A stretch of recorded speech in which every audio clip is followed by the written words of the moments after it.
Welcome to the special B&F Budget and Finance Subcommittee meeting of May 18th.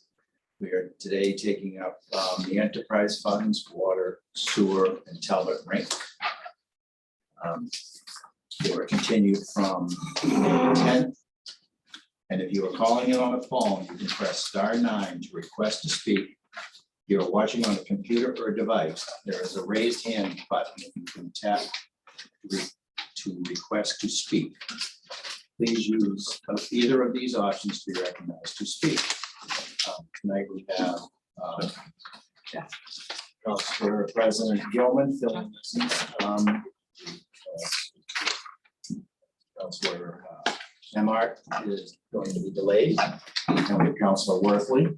We also have Councilor O'Hara online. And we have Diane Katz, the Assistant Auditor here.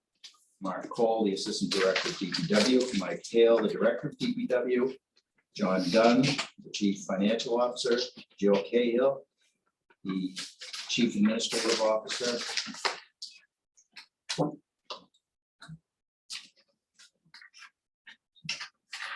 Sherry White. And Kenny Costa is on as well, Kenny Costa. So remotely. blank chair. That's all this pressure. So what are we opening with? No, why don't we do Water budget. go expenses? Water expenditure. Okay. In the water expenditures, the first increase in under personnel 511000, the salaries increased, and those are all contractual increases from year to year. If you go down to line 514006 longevity, there's also a slight increase there, which is contractual. The retirement fund 517004 showed a increase as well. And 519010 sick leave buyback. We have some longer term employees in the utilities department out back. That went up a little bit, as well as the sick incentive. So overall personnel went up a little over 6%, and it's all contractual. And if we go to the ordinary, the first line item 520000, purchase of services. We had a few increases there.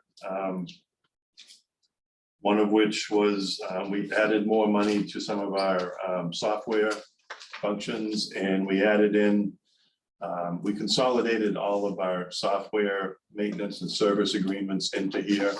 The utilities department has bought into a lot of new recording software last year, and it makes it a little bit easier for them. We put all that in here. Other than that, everything else in there stayed the same. The next line item 524007, R&M for office. We showed a decrease there. We were leasing a copier over at the water treatment plant, but because we're no longer located in there, we canceled that lease, and they now use one of the ones over at Pond Road. Next line item 524009, R&M for pump stations. That's the Veolia contract and a few other things. The biggest increase there was the Veolia contract. Other than that, everything else pretty much stayed the same. There were a few small increases in our electrical and generator contracts. Dam inspections went up a little bit over last year, but everything else basically stayed the same.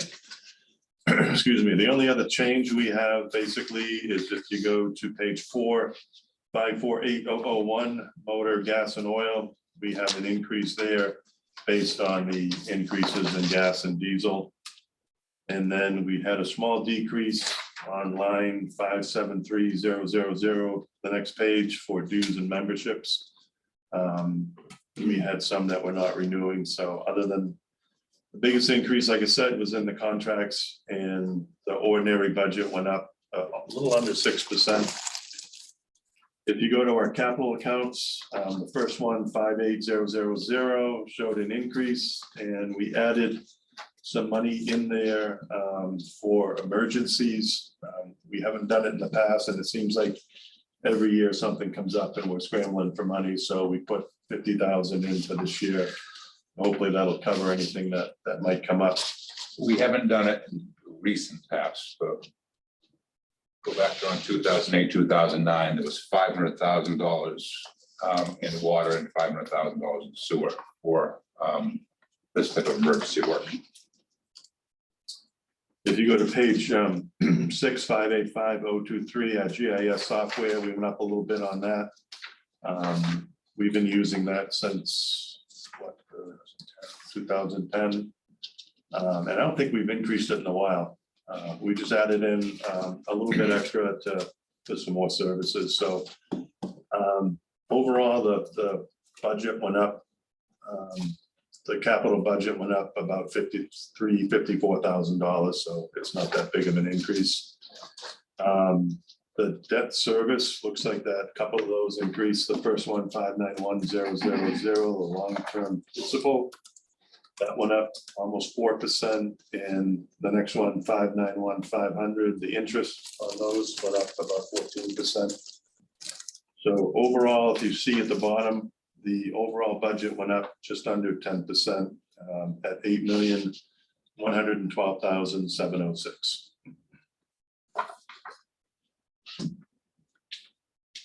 Couldn't have said it better myself. Questions? First of all, good presentation, and I know it's a lot to cover quickly, and I'm gonna ask a couple of questions. If the answer is just yes or no, you don't need to explain, we'll just 5 minutes. So last year we spent some money, invested some money in some like leak detecting software, I think it's called, that would help us to identify if there's leaks that are not being able to capture and bill for. Is that in effect? Yes. And what effect does it have, if any? So there's two parts to that. We got new water meter reading software and hardware. We have towers set up around the city that rather than a meter reader going to your home, once upon a time they looked at the dial. Then they had a plug-in device. Then it was a radio read device. Up until last year, it's still a radio read device. I could drive by your home, identify your account number, and save. Go back to the office, print out a bill because you're selling your house today. You need a final water meter reading. Now it's the realtor calls us, or pulls it up on the screen. It's print, and you have it within a second. But it also helps identify high use early, because before it was when you did the reading, you'd say there's an anomaly. One Main Street used to use 1,000 gallons a day. Now they're using, or a month. Now they're using 15,000. What's going on? Every morning, the office staff will have some sort of outlier alert as a result of this software pinging the system. I'm not sure what it's set at right now. We set it every 3 seconds or every 1 minute. So it's somewhere in that range, less than a minute. So it pings. So it lets us know that you might have a water break in your home when you're in Florida and no one's there to pay attention to it.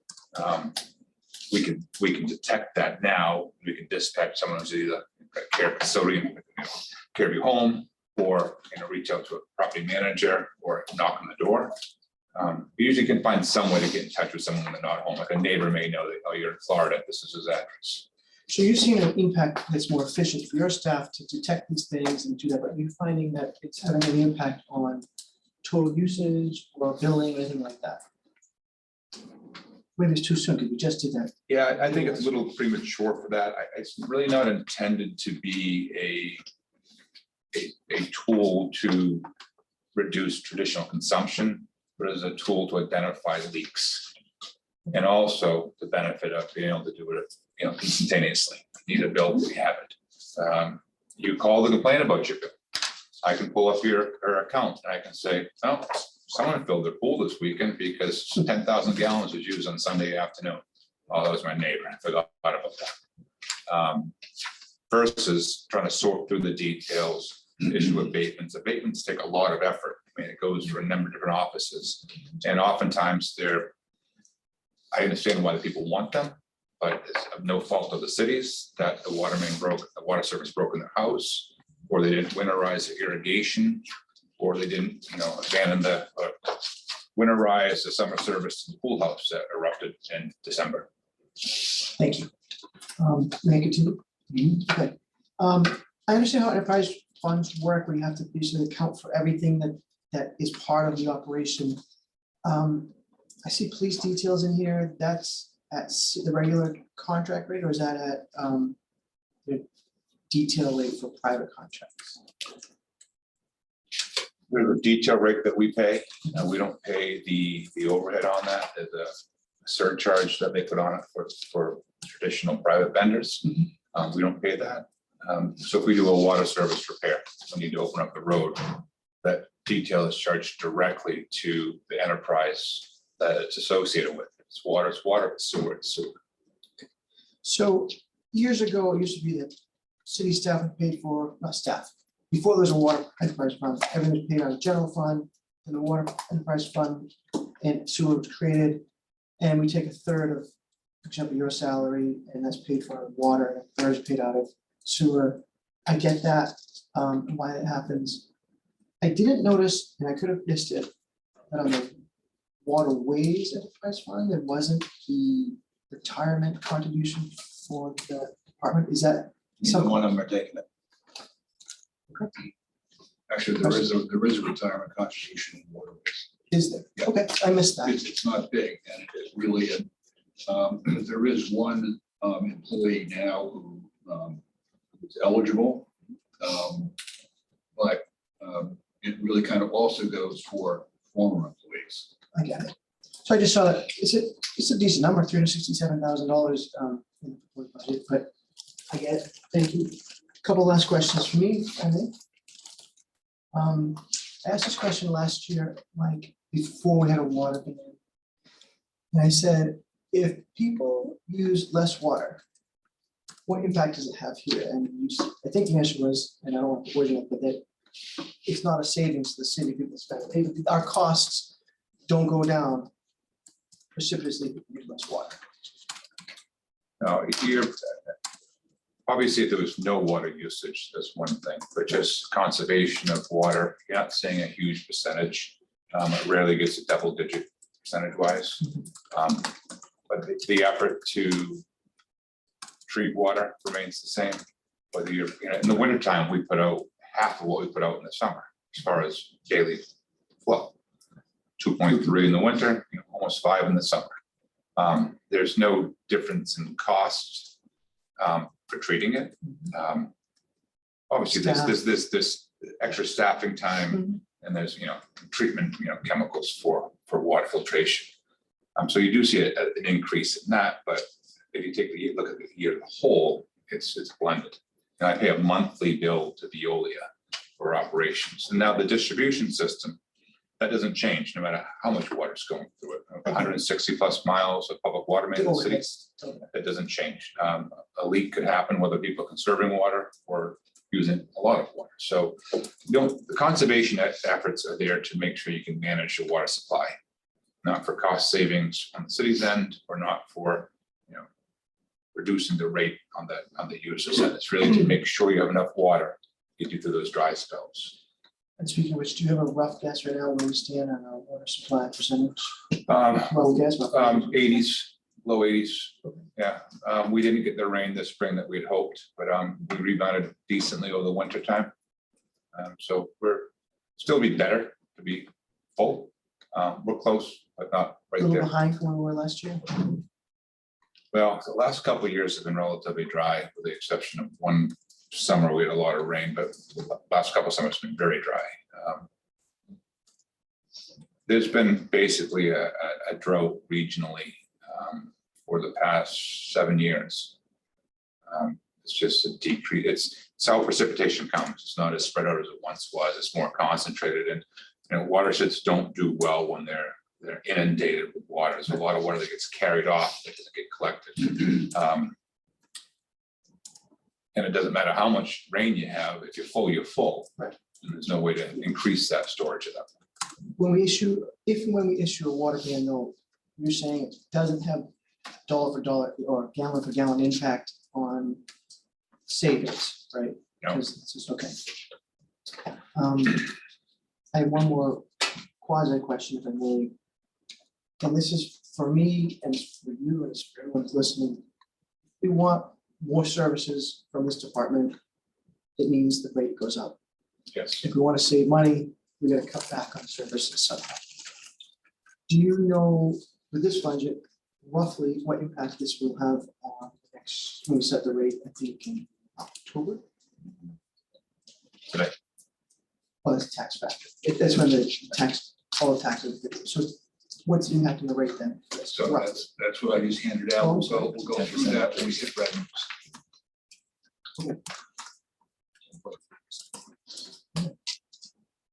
You want to discuss that now? You want to go for the questions?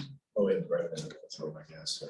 Yeah, when you're finished with expenditures. then we'll Okay. look at revenues. Thank you both. Counselor Gilman has. I have one pretty easy one. Yep. Can you describe how people that are only using well help contribute to the overall water budget for the city? Say that again? People that have wells only. Yep. How do they contribute to financing, helping support the whole water budget for the city? They don't. Okay, so there's no bills at all. for- They don't contribute. They get bills, but they're private bills for the Okay, so well what, companies testing, so tell me what the private bills are, if you would, water quality testing, okay? well pumps, electricity. None of it's from the city. None of it's from the Yeah. city. It's all private. Okay, So if you want a well, you have to have your well vendor provide you with a pump every 7 or 8 years. You Okay. pay electricity on your well pump. Every kilowatt hour you use, you're charged.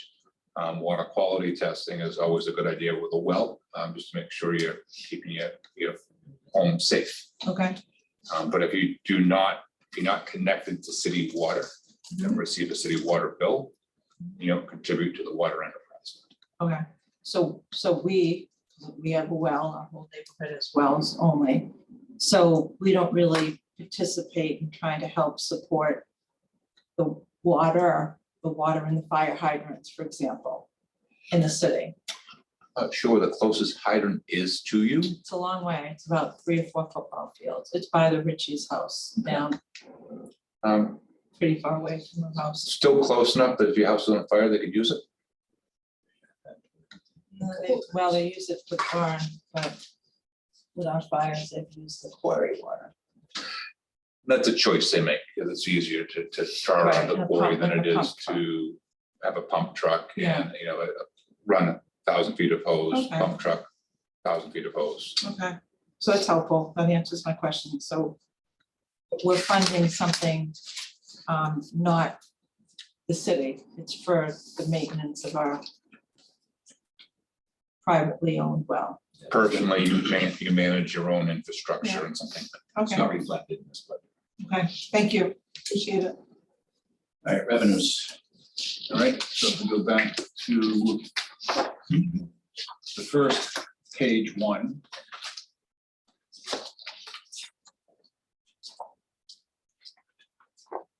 The only thing that really changes in water and sewer revenues is the usage fee. But the rest of the ones stay, they're pretty much the same from year to year. They go up slightly. And they don't really amount to all that much in terms of the total revenues. So, as you can see in this example, total revenues are estimated to be 8.1 million. Of that, 7.6 million is all from user fees. So yes, the other fees that are charged are important and contribute to supporting the expenditures, but in many cases, these are old fees that haven't been paid, so they come in through tax liens and later collections. So really what we have is when there's an increase on the expenditure side, and in this case, a lot for this year, a lot of the increase is driven by debt service increases, then that puts upward pressure on the rate because that's where most of the revenue comes from. When Mike and his folks do capital projects, and if you can kind of think of those through the years, just about every one of the water and sewer capital projects come in at $3 million, $4 million, because they're big projects.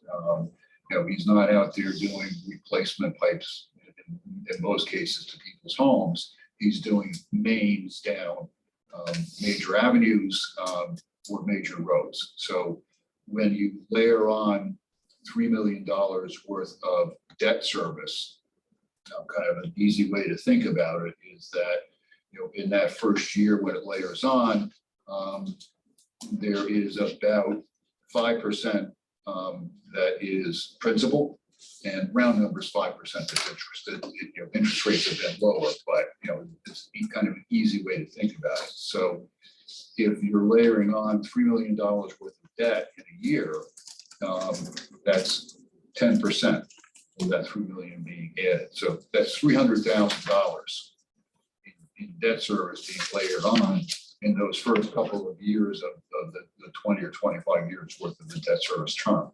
So again, when Mike and his folks do projects, they're generally big projects, and they affect the entire system. So whether that's pipes in the street, pump stations, water and sewer, these are all things that really affect the system as a whole.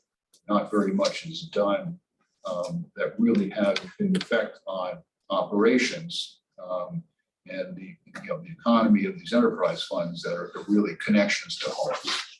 So this benefits basically the construction work that is being done by DPW and the contractors is kind of benefiting the system as a whole. So again, most of this has to fall on the rate, because that's where the revenue is. I handed out these sheets, which is an analysis of how we get to determining the rate for the year. So the first sheet is the water rate calculation. We take the total of budgeted appropriations of $8,122,706. We deduct non-metered revenue, which is the other things in the revenue presentation. We have prior year collections because usually there is going to be revenues coming in post July 1, which are attributable to this year. So we are going to be sending out bills.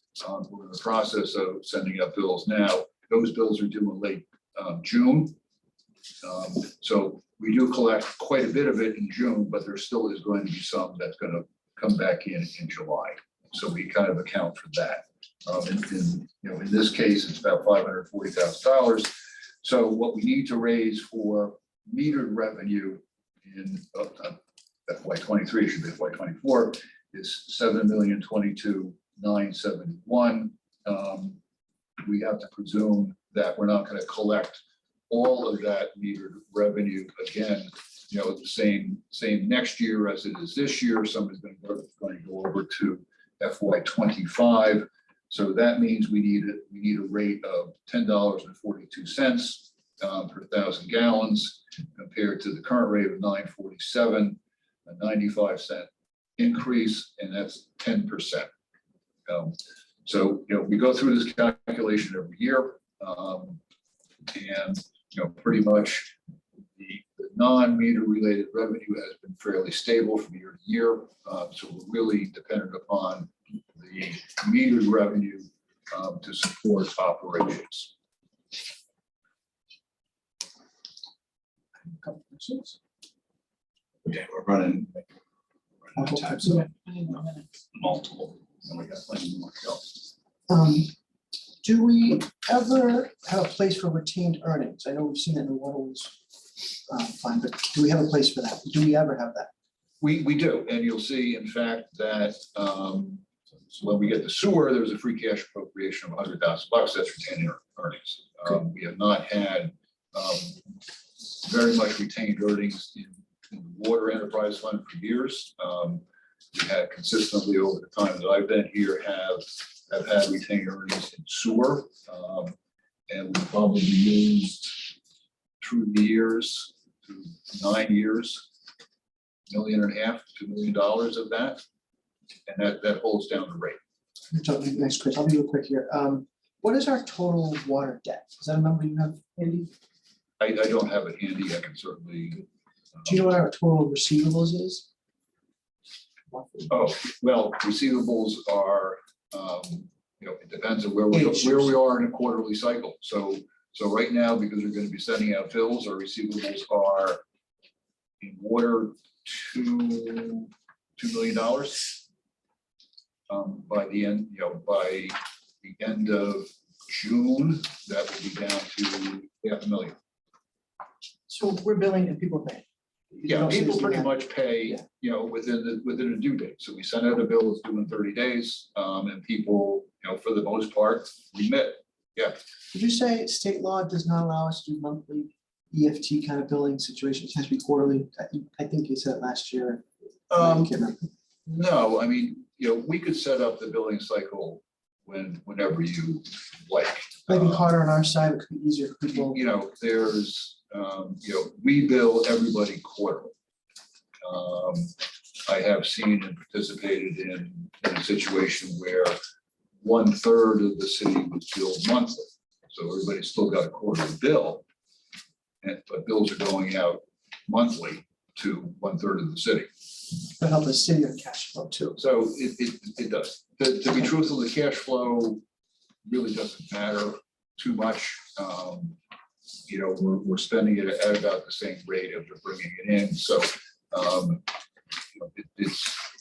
there are times when the enterprise fund is underwater from a cash point of view, and there are times when it's positive from a cash point. My last question, I think, is for Mark.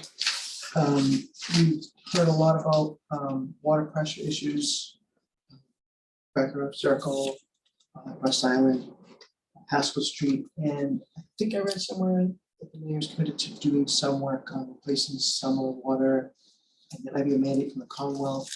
Yeah, I'm just hearing people speaking of this, but is that paid for out of this fund, the waterways fund, not waterways, water enterprise fund, and is there any state money for that effort? There is no free state money for water work. You might get a grant here and there, but it's buying a hose, not replacing water main. All capital work runs through the enterprise funds for its water or its sewer. So any increased work we take on will directly affect the cost per unit of water. We can get an update on those streets at some other point, I guess. I'm good, thank you. I just want to point out that if there is water replacements and we do have to borrow the money to do those, West Island, Circle, Haskell Court, whatever the other ones, if that's going to have a big effect on the water rate in future years, because we're going to have to pay on the debt service, which is over $2.5 million now. So I just want people to understand that that's the real bare fact of if we do that, it has to be paid for. The queue is deep for city responsibility currently. We have 150-ish miles of water main in the city. A little more than half of that water main is ductile iron water main, which means the remaining balance is aged cast iron, which lends to water quality and reliability issues as we move into the future. So, Yeah. That's the gross stuff. Yeah. All right. Any other questions? Do you have the motions? I do have the motions. It's pretty much the same. Budget and Finance Subcommittee recommends that the City Council approve the total FY24 water enterprise appropriation as follows. Personal services, $1,913,159. Ordinary maintenance, $3,356,053. Capital outlay, $291,320. Debt service, what's OFU? Pardon me? OFU, debt service, OFU, Um, debt service. that service. Debt service, $2,552,174 for a total of $8,112 and $706. $8,112,706, and I so move. Second. Discussion. All those in favor? Aye. So water OFU is other fund uses, Okay. so transfers out. I will share if you pass it. Water enterprise revenues. Budget and Finance Subcommittee moves to recommend that the City Council approve the FY 24 water enterprise revenues as follows. Total revenues, $8,112,706, and I so move. Second. No, I think you got it wrong. Oh, no, sorry, I read the one above it. Sorry. I'm trying to stay on it. Discussion. All those in favor? Aye. Water rate. Budget and Finance Subcommittee, Standing Committee moves to recommend that the City Council approve the FY water rate of $10.42 per thousand gallons for 12-month billing period effective July 1, 2023, retroactive to April 1, 2023, and I so move. Second. Discussion. All those in favor? Aye.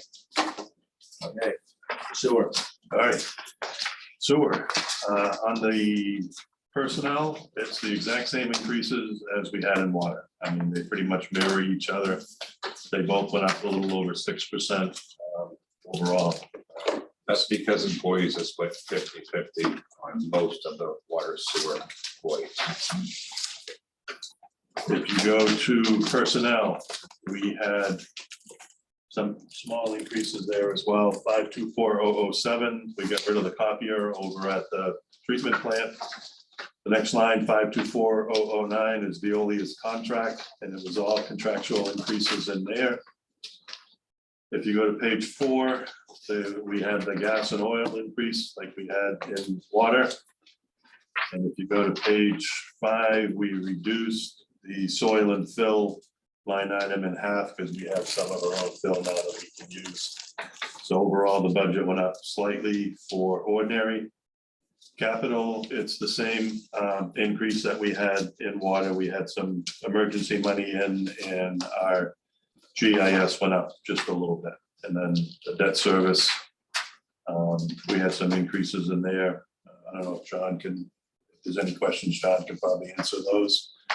But overall, the sewer budget is coming in at 10,306,141. 10 million, sorry. Questions?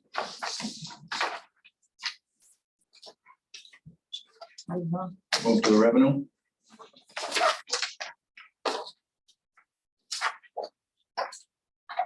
So the story on the revenue side is similar to the water side.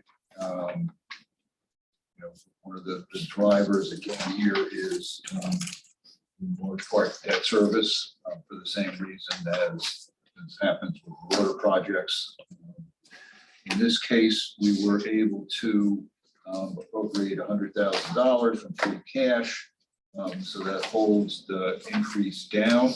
And we're proposing a rate of $18.16 per thousand gallons, a change of $1.04 from the current rate of $17.12, and it's about a 6% increase from year to year.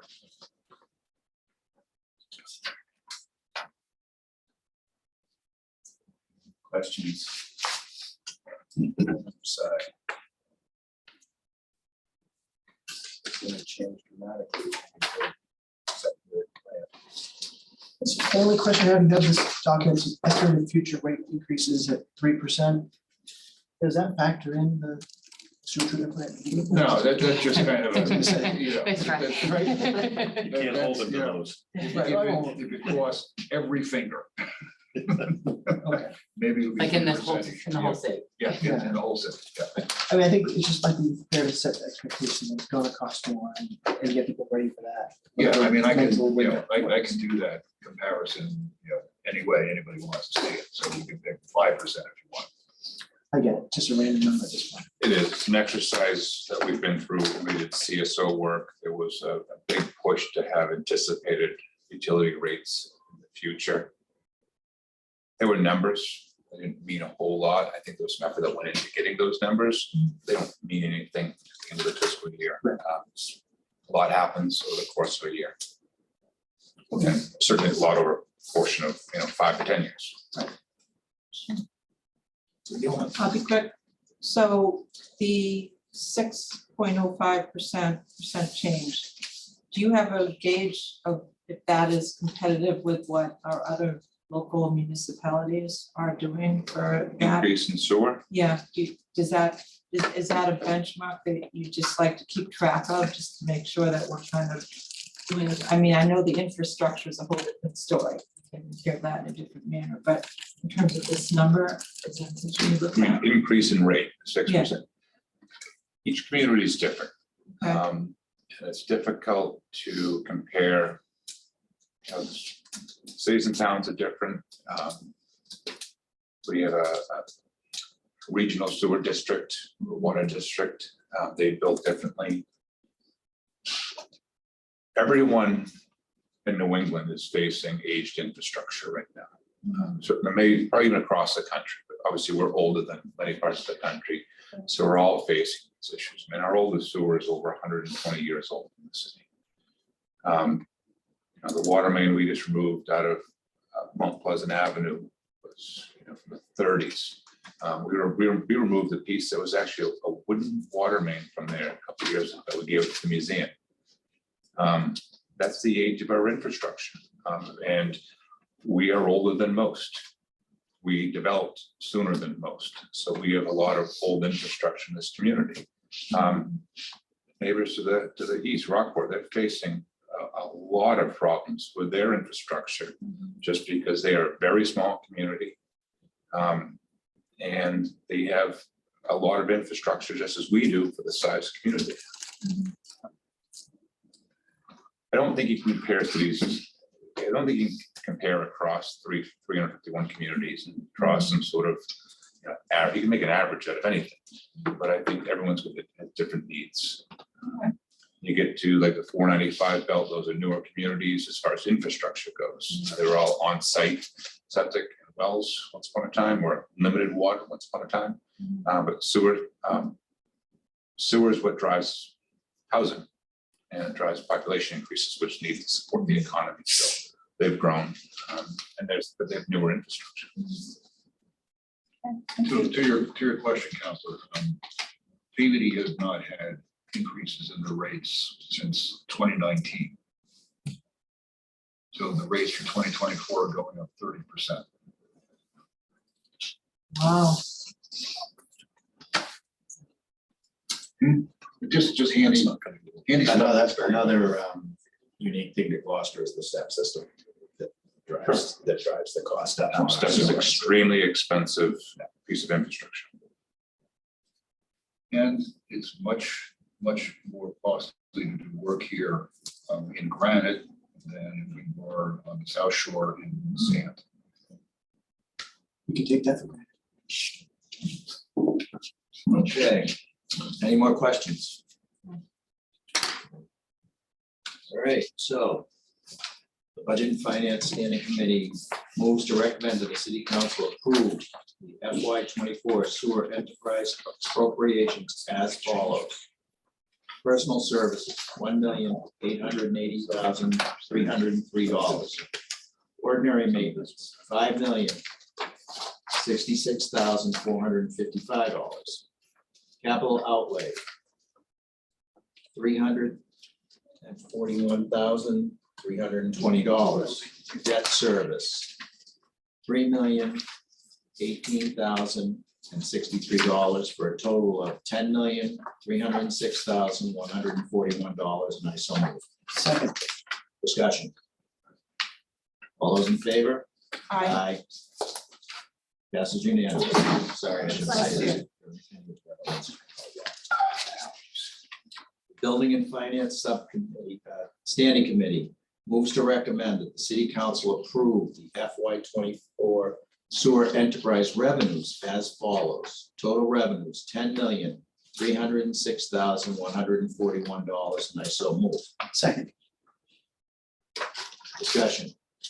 All those in favor? Aye. Tony, I Passes just want to make unanimous. clear, you said the building and finance Oh, I subcommittee. want. Back to Yeah, school. so just make sure Budget. it's the budget and finance for the record.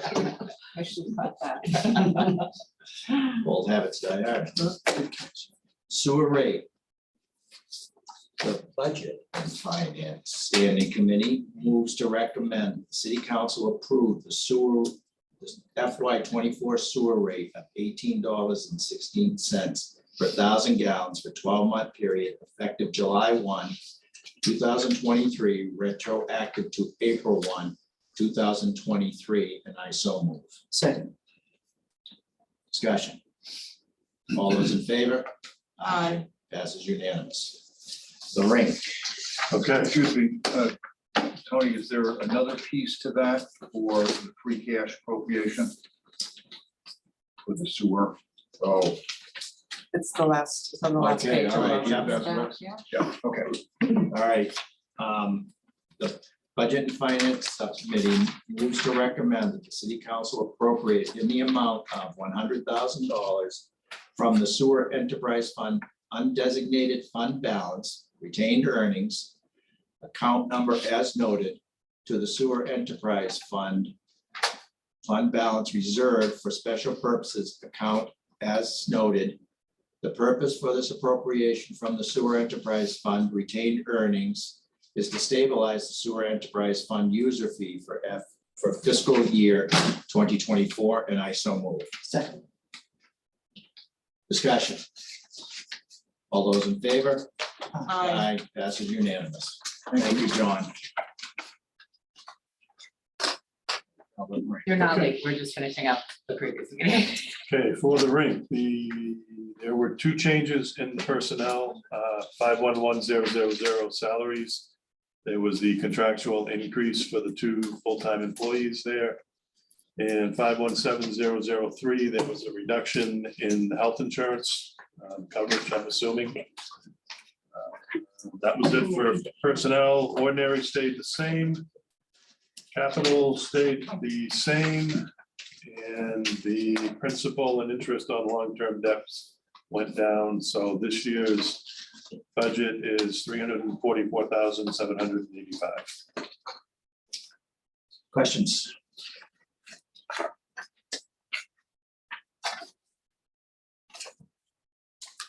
Yeah, revenue.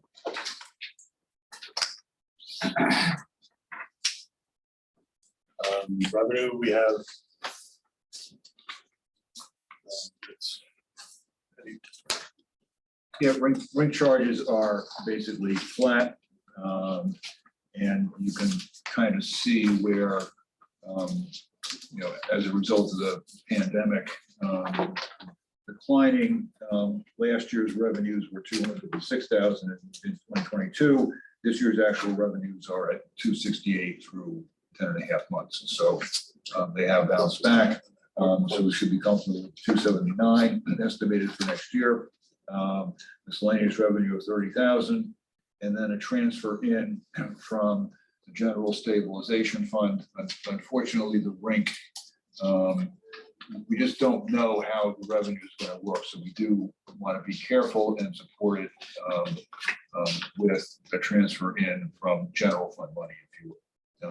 Because it's important to keep it going. There may be some changes that are being contemplated to the structure of the rink for next fiscal year. So we'll keep you informed as that moves along. Question? Question. Go ahead. Have we thought of improving the the acoustics in there when people are speaking, the Sound system. sound system. There's a number of private groups that are interested in partnering with the city on that. Okay. It's just, the season kind of came and went, and they couldn't really get the folks out there. And, summertime is a good time to take a look at that because the ice is up, it's up now. You can get in there with, a genie lift to get to the rafters. Great. It's not that old a system in there. It's, I know. it's just, it's kind of a tough environment for technology. Right, I understand. For the 400, that was hard to hear anything that the person was saying on the rink, unless it was a real short, they say something really short, like, goals scored by something, you can hear it, but if you start to talk, you really can't. So I think it's gotta be the whole height of the ceiling and all the, the different matters. So I'm glad that, I just wanted to, I'm reassured that we're looking into improving that, because we love our rink and it was a full house for all of our games, and it's nice to see, so. Thank you, that answers my Thank you. question. We replaced the sign, the question, I lost track of it. Dorothy's Outlet Rink sign. That's a moving target. Apparently it's a new plan from the Talbot family to make some changes to that. I still beat the majority of eighth graders skating this past winter, so I'm probably at a great point where it's not gonna happen anymore, but it's close. Something great, so we have a race. Awesome. You ready? Okay. Budget and Finance Standing Committee moves to recommend that the City Council approve the FY 24 Talbot Rink appropriation as follows. Personal services, $210,522. Ordinary maintenance, $98,000. Capital outlay, $7,000. Debt service, $29,263 for a total appropriation of $344,785, and I so move. Second. Discussion. All those in favor? Aye. Passes unanimously. Budget and Finance Standing Committee moves to recommend that the City Council approve the total FY 24 Talbot Rink enterprise revenues as follows. Total revenues, $344,785,000, and I so move. Second. Discussion. All those in favor? Aye. Passes unanimously. Need a motion to adjourn the So special moved. subcommittee, and So a second. all those in favor? Aye. Passes unanimously. Thanght you. Did you open the committee of the whole? We Yeah, never me did. too, Okay. because there was never a good person. Thank you. Um, Just checking. with 5 minutes to spare, Jill.